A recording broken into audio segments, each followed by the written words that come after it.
অনেকেই প্রশ্ন করেন ভাইয়া আমার জাস্ট টিভি কিনে বানাবো একটা, বা এই জায়গায় আমার এই ওয়ালটা রয়েছে, এই ওয়ালটাতে একটু সিম্পল কিছু একটা ডিজাইন করে দেন। হ্যাঁ, তো এই ধরনের অনেকগুলা প্যানেলিং ডিজাইন বলি আমরা, প্যানেলিং ডিজাইন বা টিভি ইউনিটের সেলফ ডিজাইন বা এই ধরনের ডিজাইন গুলো করার ক্ষেত্রে আমরা দুই ধরনের বোর্ড ইউজ করি। একটা বোর্ড হচ্ছে আমরা যেটা বললাম বিগ্রেজ, আমার হাতে যে একটা বোর্ড রয়েছে এটা হচ্ছে পার্টেক্সেরই বিনিয়ার বোর্ড।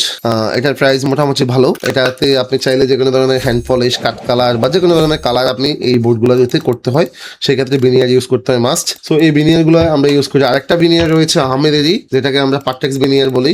এই সেম বোর্ডটার উপরে আপনি চাইলে সবকিছু করতে পারবেন, সব ধরনের লেকার প্রিন্ট বা সব ধরনের হ্যান্ড পলিশ প্রিন্ট আপনি এখানে করাতে পারবেন। যে কোনো ডিজাইন বা যে কোনো ধরনের কালার আপনি ফুটিয়ে তুলতে পারবেন। যেমন অনেকের কাট কালার পছন্দ, অনেকের একটু ডিপ কফিটা পছন্দ।